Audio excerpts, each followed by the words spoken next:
বনি ইসরাইলের কিফিল নামক এক ব্যক্তি ছিল। কিফিল জীবনে এমন কোনো গুনাহ নাই যে গুনাহ সে করে নাই। মাদক, নেশা, নারী, এমন কোনো রাত্র নাই যে কিফিল নেশাতে মত্ত না থাকতো। এমন কোনো রাত্র নাই যে কিফিল নারী নিয়ে না থাকতো। এমন কোনো রাত্র নাই যে কিফিল নাফরমানি না করতো। একদিনের ঘটনা হাদিসের মধ্যে আসছে, একবার ওনার এক মহিলাকে সে 60 দিনার, সম্ভবত 60 দিনার সে হাওলাত দিল। ওই মহিলা যখন 60 দিনার নিতে আসলো, তখন কিফিল বলল, তোমাকে আমি টাকা দিব এই শর্তে যে যদি তুমি আমার সাথে তোমার মনোবাসনা, আমার মনোবাসনা তোমার সাথে আমি পূর্ণ করব, অর্থাৎ তোমার সাথে আমি জিনা করতে চাই।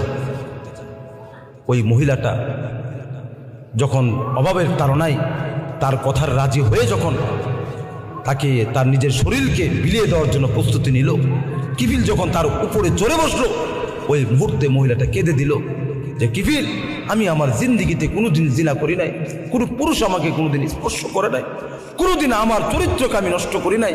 কিফিল, তুমি আল্লাহকে ভয় করো, আল্লাহকে ভয় করো। ওই মহিলা কান্না শুরু করলো কিফিলের নিচ থেকে। কিফিলের এমন দয়া হলো, এমন মায়া হলো, কিফিল সাথে সাথে সরে এলো আর ওই মহিলাকে মাফ করে দিল আর বলল, তাকে আমি তোমাকে যা দিয়েছি তাও দরকার নাই। আল্লাহ পাক রব্বুল আলামিন কিফিলের ওই আমলটা, ওই কাজটা এত পছন্দ করেছে। ওই রাত্রিতে কিফিল যখন ইন্তেকাল করেছে, এলাকার মানুষ তাকে নাফরমান ভেবে, বদমাইশ ভেবে, তাকে নর্তকীবাজ ভেবে তার জানাজায় কেউ যাবে না। রব এটা বুঝেছেন যে কিফিলকে বাহ্যিকভাবে সবাই খারাপ জানে, কিন্তু কিফিলের রাত্রের গভীরের যে ইবাদত, রাত্রের গভীরে যে কাজটা করেছে, এটা পৃথিবীর কোনো মানুষ না জানলেও